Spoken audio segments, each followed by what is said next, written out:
Yes, where's your shame you've left us up to our next event?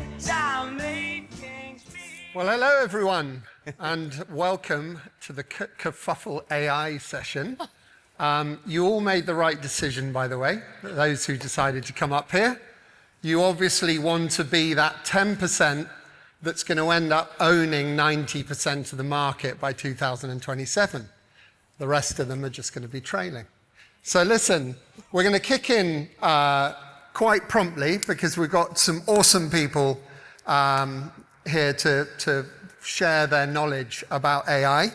But just to get the ball rolling, I think all of us are always really keen to find out the new tools, the new tricks that are going on in AI. Obviously, that we saw lots of hands go up with regard to ChatGPT. I think everyone has got that now. I mean, another hand, is ChatGPT in your mind your new best friend, would you say? I think we all love it. I always regard it as my best friend anyway.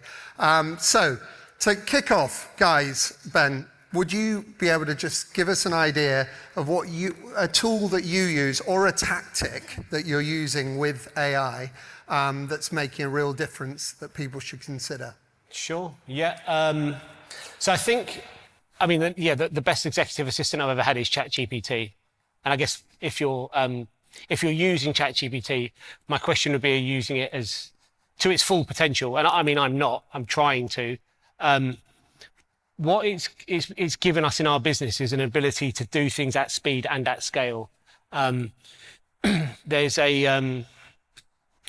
an ability if you get to grips with great prompts, and I know it sounds such a ridiculous thing to say, but people are educating themselves in prompts because the quality of the prompt determines the quality of the output. So one tool, one hack that you might want to look up is something called Prompt Genie, which is a free service, and it will write your prompt for you. So you give it a very simple explanation.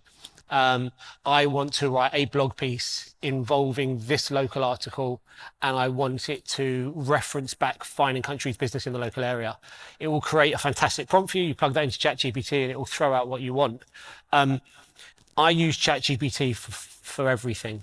And I want it to communicate as me. And so when I say communicate as me, it will take my thoughts, my ideas, and it will turn a moron estate agent into an articulate, not quite a scholar, but, and it will produce good quality emails, content. And so the way I've trained it, because that's the most important thing for me, is that it has to understand who I am, what I stand for.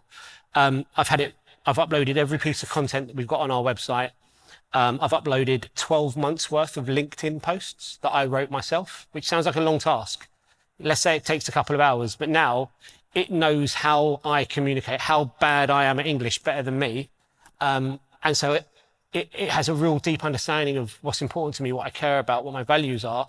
And it will structure that into the way I communicate when I ask it to help me with a difficult email. So I think, yeah, my major piece of advice has been just game-changing for us over the last probably 12 months, is to use ChatGPT to its full potential, get to grips with prompts, and make sure it knows who you are. Because if you're just saying, can you write this for me? It's not going to sound like you. And we've all received those emails that are very clearly from ChatGPT, not from the person you emailed. I think it's really important that you use it as an extension of yourself, not to replace yourself. Thank you very much. Kirsty. Yeah, and just to build on that, staying on the ChatGPT theme, from a brand, from an estate agency point of view, if you put rubbish in, you're going to get rubbish out, yeah? So it's about really doing the thinking, the planning and the analysis up front. So just putting information and prompts into ChatGPT without being really clear on who you are, what makes you different, what's your proposition, what's your tone of voice, what's your brand messaging, what's your marketing strategy, how are you trying to get from A to B in your local area, who are your customers that you're trying to talk to. All of that thinking and planning also needs to be fed into ChatGPT. ChatGPT, along with having really good prompts, so that you're making sure that you're creating content for campaigns, for emails, whatever that might be in your marketing activity, that is really aligned to what you're trying to achieve from a marketing and sales perspective. Yeah. I'd also say as well, there's some amazing tools out there for lead generation, for lead conversion. Ben, you and I work closely together with TPFG on our Google Ads and our SEO activity. And we know that search is changing. We don't know exactly what that's going to look like in the next 18 months to 2 years, but there is still a place for Google Ads, for PPC to generate really quality valuation leads. And actually, we're getting better results than ever by using AI bidding within our PPC activity and really seeing a growth in those valuation leads. Will PPC be a thing in a couple of years' time? We don't yet know what that's going to look like, but right now it's still delivering a really strong return on investment, but making it even more efficient by using AI as part of that bidding process. Yeah, I think that all these intelligent tools are just there for the taking. Obviously, juggernauts like Google are not mucking around. They've got their Geminis that are chasing ChatGPT, but actually using your data and actually working it hard is key. Fraser, what are your thoughts? Well, again, I'm quite to the ChatGPT side, but from a different angle. So if I was to say to the room just now, who uses ChatGPT, just about everybody would put their hand up. But if I asked a different question and said, how many of you have got a paid account with ChatGPT? How many hands would I get in the room? So very, very small number. So what I would say is whatever you do after today, go back, take out a paid Teams account for ChatGPT, because that's when it really, really becomes interesting as what you can do.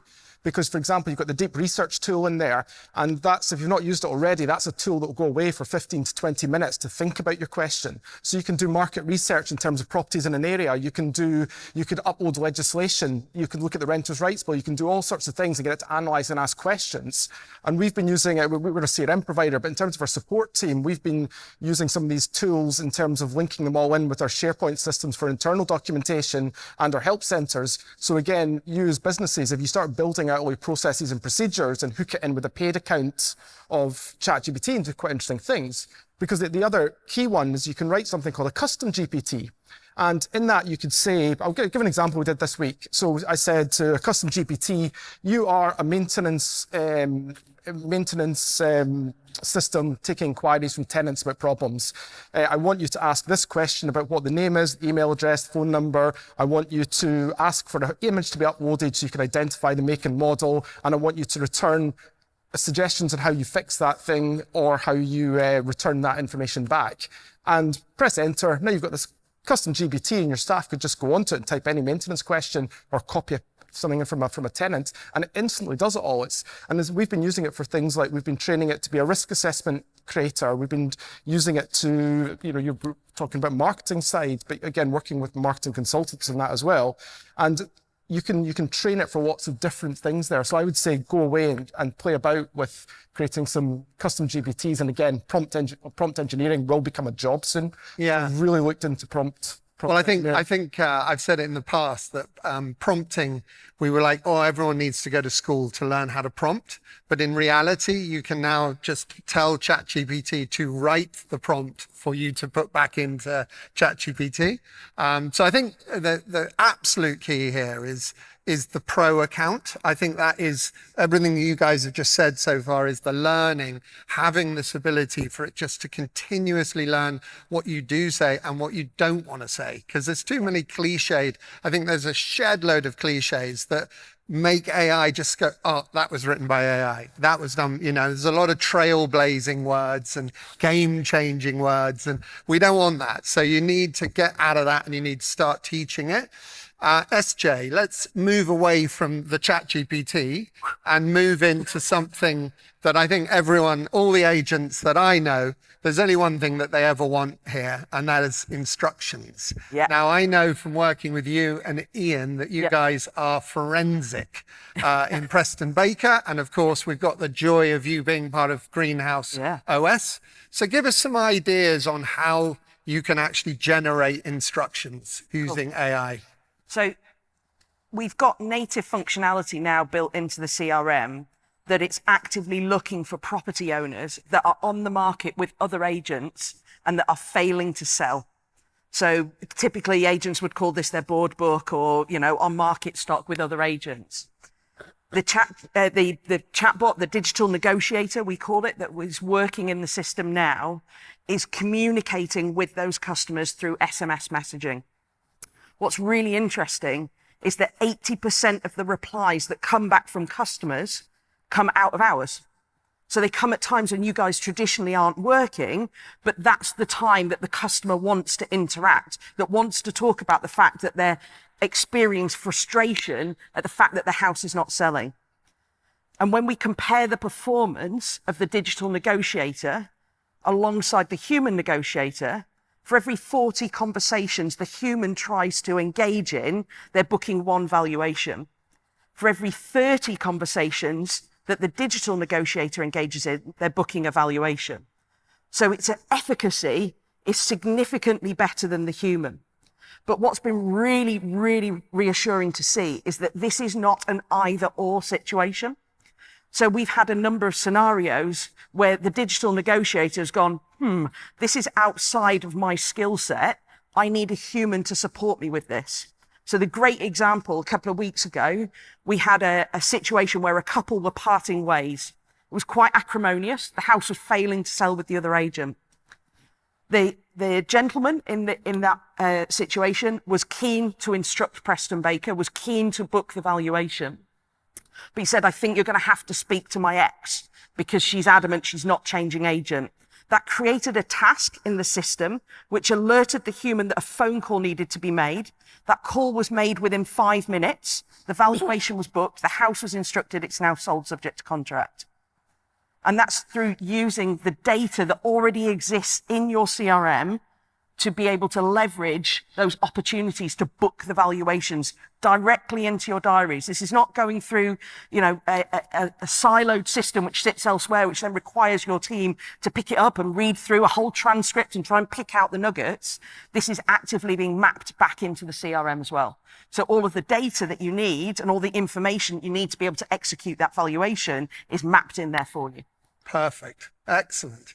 Neil, so we saw from Mike and Matt earlier on, there's some exciting things that are coming over the next 12 months. But I imagine with the amount of data that Reapit sit on and with already the foundation platform, what sort of AI executions are going on in the background to date?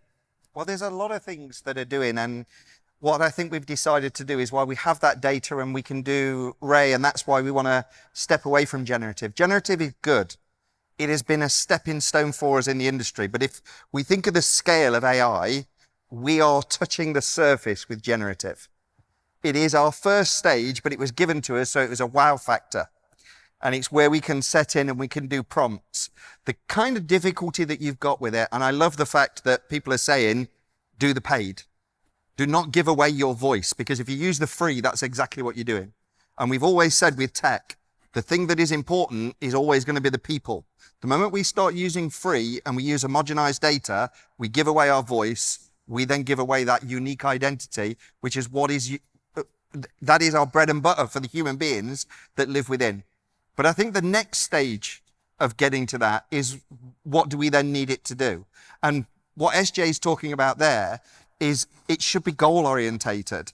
It should be actually, the word intelligence is in there. I don't think we've tapped into intelligence. We've tapped into a lot of machine learning. We've tapped into a lot of automation. But actually, you know, my goal is, at the moment, I'm getting 45% conversion on valuations coming in. I want to get that to 70%. Analyze what I'm doing within my systems, my processes, give me recommendations. And then if I accept them, implement them and put the relevant tasks in my CRM and automatically do that seamlessly. Now we're starting to add intelligence into the system, and we're starting to see subsystems moving into this, but not enough.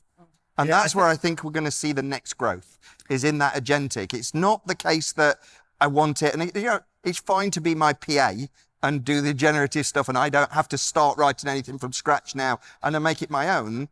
But how about if it's something that already knows what I say and how to say it and when to say it and how I would like to respond, and is able to do that even without my interaction, and then based on that response would actually think about how I would then do the next action and the task and do that for me and get me involved. If there is no benefit in a human being involved in that transaction, if we don't enhance, then AI should be taking that lifting. And if we can enhance, that AI should not only know, but should be able to guide us where and when we should be getting involved. Yeah. That's where we need to be going. And we're in danger at the moment, in my view, and I may not be with the we're in the danger at the moment that a lot of the things are skimming the surface. And if I look at what's being done in the creative world, if I look at what's being done even in finance for compliance, actually we are still only touching the surface. We need to get better. Yeah, I think it's that balance, isn't it, between high skill and high tech? Yeah. Yeah. There are moments where tech absolutely should be doing all of the heavy lifting. You know, repetitive, low-value tasks within the business should not be hoovering up the time of your most expensive costs, which are your people. So tech should be taking that heavy lifting. The high-skill tasks should absolutely just be done by your people. You can't replace that face-to-face in the living room. But that will never be an AI task. That is a human task. But do you not think as well, and I know we're also bad at this, so I use this with us with tech, that's automation, that's not necessarily AI. We are blending too many things together. Things that are automation, things that are machine learning. Because it's a nice buzzword, we're using AI. Whereas if this is artificial intelligence, if it's not intelligent in what it's do, it's just performing an automated task. You know, to be honest, a calculator is automation. If I enter a number plus and it equals, it tells me what the outcome is. There's no intelligence behind that. And that's where I think we need to be careful that people say, oh, we've got a new AI tool. Is it truly AI? Because otherwise we're in danger of, like we did with prop tech, everything was the next thing that was going to change the way an agent was going to work. Most agents wouldn't want you to change what they did. Yeah. So coming out with the next game. I'm going to shut you down now, Neil. I'm joking. I think the key thing here, and actually you guys, one of them, well, you two down, the three of you actually, CRMs. I think if I speak on behalf of agents, we have been held back. You know, I know that from building websites. We need to connect data. Yep. And finally, we are at that point where everyone in this room can actually hold the CRM to be accountable here, because a lot of what we're saying here can't actually be done if your data is not connected. So I think it's an exciting time, you know, but we've all been very patient. I don't think it's just the data though, Ben, is it? It's the ability to execute the action. Yeah, sure. So it's the ability to book the viewing, to book the valuation, to book that sign-up appointment in. But those things need to be connected. Yeah, absolutely. And without them. So let's move on to you've got two hats you wear, Ben. Obviously, Fine and Country, we smash it out of the park. I witness that regularly. And you've got Digital Spark. So you've embraced, I mean, I think everyone in this room has seen one of your videos at some point or other. Tell us how, you know, the AI in marketing has influenced your whole business and how things have changed really even over the last year, I would say.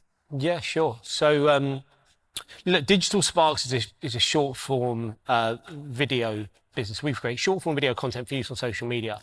The real crux, and I don't want to talk about the business, I want to talk about why the business exists, is because if AI is the equalizer, let's just assume everyone in this room's got great data, big assumption there. But let's say in your CRM, you've got good data, and in the next 2 to 3 years, tech is going to advance, and whether it's AI or whether it's automations that advance, the tech is going to advance to the point where everything that a piece of kit can do, it will do. In your mind, thinking call outs, you know, the thing that the bread and butter that those of us have been in agency 20 years, we were built on picking up the phone, having a great conversation, convincing people to do whatever you want them to do. And that sounds awful, but it's the truth. Imagine the fact that call outs are going to disappear into tech. emails are going to disappear into tech. WhatsApp messages are going to disappear into tech. So if the communication piece is going to disappear, and sure, there'll be variations from brand to brand and business to business, but understand this, that the vast majority of us are going to be using a supplier to achieve these things. And that supplier is going to create a product off the shelf, like they always have done, and we're going to plug into it. And we're going to love it because it's going to save us on costs. And it's going to completely nurture the database. And it's going to get us more appointments. But we're all going to start to sound pretty similar. And that's my major concern, is that if AI or tech or automation is the equalizer, are we all the same? And if we're all the same, then how do we differentiate? How do we stand out? How do we attract new business? If AI is now able to better spend your money on advertising. Well, if it works for me and it works for you, we're going to get similar results. Yeah. So the way we stand out is by being ourselves, presenting ourselves, standing out from the crowd by doing things that others don't. The vast majority of agents, and probably not people in this room, because you've come to this room to learn and to do better and to hear from great people. Most use their social media to talk about the properties they've listed and the properties they've sold. And I'm not anti that, but actually, if you really want to add value to your business, get yourself on your social media platform, create video content, create content that talks about you, talks about your local market, talks about your founder story, talks about your team, because it's just interesting. Think about the Netflix series, Selling London. It was #1 Netflix show for a period of time. We all turned it on. Everyone in this room who watched it thought, great, an estate agency show is going to do us proud. And of course, there's these sexy, expensive properties. It wasn't about the properties. It was about the drama and the stories and the people. Because property is the hook, but they stay for the stories and the drama. And it's the same with agency. If you want to, I genuinely believe the future of great agency is building a proposition that allows your local community to know you exist. And that's about video, it's about digital marketing. If you're not sure what you want to talk about what's important to your audience or your community. And if you're not sure on that, here's a good way to find out. There's a website called Answer the Public. If you look this website up, and you type into it, what are consumers in London talking about in relation to property, it will tell you the top 20 most searched for questions. If you answer those questions on a video and post it somewhere, you will appear. And by the way, just picking up on that, I think one of the big changes, and I know this from an SEO perspective, actually starting to get this content that you're just talking about into your website, answering questions that people are going to be asking, is going to dramatically impact your search results, because we're already seeing an incredible shift of searches coming from both ChatGPT and Gemini. So there's a win-win here. So moving on from that, so how do we actually pull this together? Yeah. So we've got this tool that suddenly removes the hurdle of content, for example, because I think everyone in the room's using content. But what do we do to make it absolutely congeal and come together? We're doing some exciting stuff. You're always focused on this space. Yeah, and really annoyingly, I have to agree with Ben Madden, which is frustrating in terms of the Outrageous.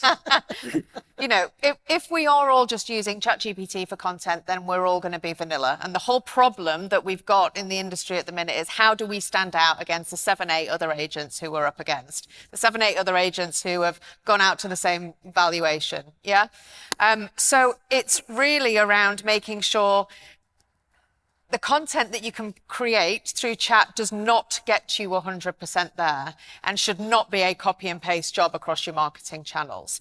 But it should be about making sure you are crystal clear who you are and what makes you different. And that isn't, we offer great service. That isn't, we do free valuations, because guess what? Everybody else is saying that. So what is it that truly makes you different?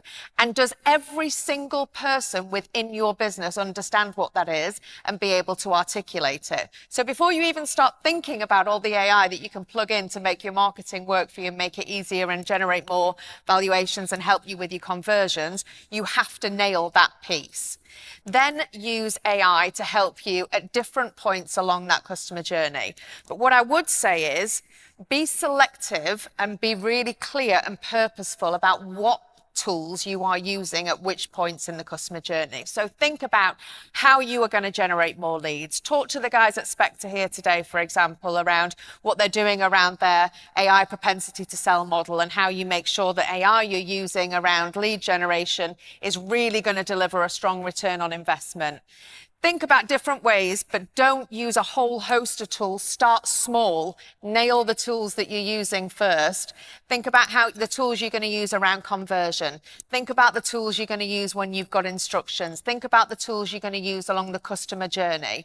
But what I would say is, don't start any of it without a plan. I bang on about this Yeah. all day, every day, because if you just dip into using different tools and different parts of AI that are available, and you don't really put that into a solid plan within your business that you can execute well, you will be disappointed in the results because you are trying to do too many things at once rather than focus on a small number of areas at each point in your customer journey that can make a difference. Perfect. That's spot on, I think, and I preach it too. Fraser, so if we're thinking about, next year, is there something that you think that is the next shift? Where do you see this going? Yeah, I mean, what we're certainly doing in terms of development, we're heading with our CRMs, but we're getting our data sets ready for third-party systems to integrate more heavily for agentic AI. And I think it's the agentic AI, the sort of idea that you can be sitting right here just now and say, I'm not so keen on the coffee here, quickly ask the AI to order your coffee, it goes and finds the best price, uses your credit card details, get it ordered to your table. That, that sort of side of things, it has to be the next sort of stuff that's coming, or a tenant saying, I'm looking for this type of property in a sort of natural language model, ask the question, but then the agent goes off, the AI agent goes off and effectively looks at all the photographs, actually analyzes the photographs, finds all the things you're looking for, and actually presents that, because that has to be the next stage, that side of things.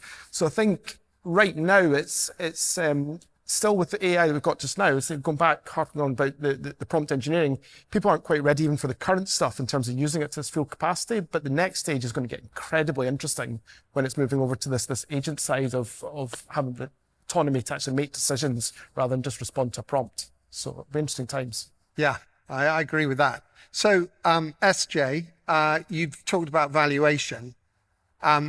You guys are focused on all sorts of different workflows. What do you think is another workflow or a thought that these guys should be considering when they're brainstorming? Yeah, sure. So I think the opportunity for intelligent systems in and around lettings is going to be huge, and particularly with the changes to the Renters' Rights Bill and what you can do to help alleviate some of the challenges that your staff are going to be facing off the back of that. So, what can it help you do when it comes to maintaining compliance? So whether that's communicating directly back to your landlords in terms of upcoming certificates which are going to be due for renewal and the instructions that you need to then be able to go and execute those, to get that instruction back from the landlord to then automatically instruct the contractor to go out and complete that action. What can it do in and around chasing rent arrears for you? So as you start to then have things like automated bank reconciliations within the system, can it intelligently speak to tenants to say, hey, did you realize that your rent payment hasn't come in yet? I'm sure it's a banking error, but please get back in touch with us to let us know what's going on. There's all sorts that you can start to open this up to. And I think the real key going forward is we've heard today about loads of different systems, loads of different opportunities, and people are saying about system for this and system for that, system for this. One of my biggest frustrations with my teams was when they were sat there with 15 tabs open and they were logging into this system and logging into that system and trying to remember the username and password for that one. And Flo's been on holiday, so she's now been kicked out. And it was an absolute cluster of problems.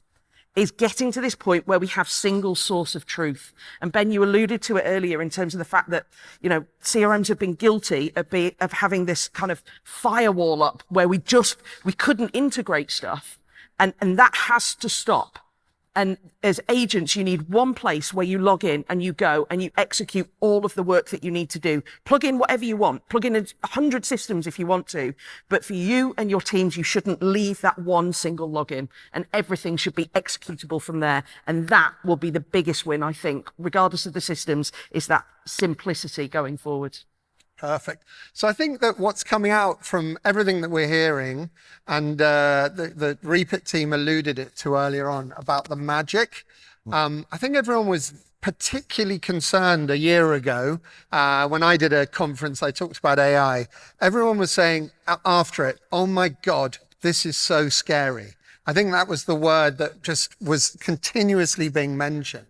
I'm hoping that we're over the phrase scary now, and we're starting to realize that the perfect combination isn't just either I'm not doing this, it's humans, or actually, my God, AI is going to take all our jobs over. It is this whole human AI approach. I think all of us have got to start realizing that we are busy fools in most of our lives. We spend, 90% of our time doing mundane admin, when we can actually get the AI working hard for us. But I think we'll be just as busy because we'll be spending a lot more time focus on stuff that humans really should be doing. And much of what's being said here is actually planning, putting in the time, using your brains to let the AI do to help you. But as we've run out of time, but just very quickly, Neil, if there's one thing that you can suggest people do in a sentence, if you can do it, I know that's tough, just throw one out. Tough, but it's the power of the real is going to go in. If we think of phone calls, now when you make a phone call, you're fed up when you get an IVR. You actually want to speak to a real person. Let's not have the same happen by AI by overusing it. Do what Kirsty said, pick the right things and the right processes within your business for it to enhance. Let's not have it being used scattergun everywhere and ruining AI for us in this industry. How about you, SJ? The one thing, in one sentence, Ben, Go on. is get a system where AI plus data plus action gives results. And if you can't access the data and it can't take the action, it doesn't matter how well you prompt the AI or you do anything with it, if it's siloed outside of your CRM, I'm going to be really blunt, I'm going to use Simon's phrase a minute, it's shit. Yeah? It's all mouth, no trousers. You want something that walks the walk and talks the talk and takes the action. Okay, several Fraser. sentences. Nice one. Nice sentence. I like that. I think one of the main things I would say is, like, we as a company, we've got lots of AI projects on the go, particularly sort of deeper research type ones that we're looking at from that side of things. But I wouldn't lose sight of the fact that more often than not, you need to actually look what you're trying to achieve and does traditional conditional logic with a form that opens up and does all this and that. Sometimes you don't need AI. So don't just jump on AI for the sake of AI unless you're trying to wow a landlord or a vendor. But AI used properly again, and especially for taking large data sets and consuming them into small ones. We've been doing some work with a pension fund and sort of we did 3 months work in about a week on big data. And we've been doing stuff as well with a sort of major UK football club where we're looking to process all their coaches' instructions to under 21 teams to understand what sentiment they're pushing across on that side. There's so many amazing sort of things you can do with it now. So just don't make it a toy, if you know what I mean. It's like, think about what you can actually process in your business. Okay. So. Kirsty? We're good at these one sentences, Yeah. aren't we? Listen, it's overwhelming, right? So we got to strip it back a little bit. We've got to plan and then think about how we simplify some of this. It will improve some of your efficiencies. Of course it will. But then when it does, dial up the personal brand piece, because property is still personal. People buy from people. Perfect. Ben? So remember Dad's Army? Don't panic, Mr. Mannering. Right? That's what I think is like, my message is sort of, there's so much being thrown out and just coming at you 100 miles an hour and all of it does a little bit of this and a little bit of that. Just go with the flow. When something great comes along, it'll find you. Don't panic. AI, we're at dial up right now. In a few years, it's going to be amazing. Until then, if it works, great. If it doesn't, don't just focus on what you're good at right now, and the AI, the great AI, will find you. Nice. Guys, my little piece for you guys is to obviously take in some of the fine words that these guys have shared today. But don't create some little team that, is handling AI in your office. We've all got these mobile phones. We've all got AI in our pocket. We need to get every single one of our teams embracing it. If they can just do one task that they can bring to the table, actually spend some time with your teams, bring them in together and actually empower them. If there's any way that you can get them to, actually have the freedom to use it, and you start pulling that information together, you are going to be a more efficient business. You are going to make more money. So absolutely build AI into your entire business. and you're going to win. So thanks very much, everyone. I'm glad to see the room did fill up eventually, and we'll see you later. Thank you, everyone. Okay.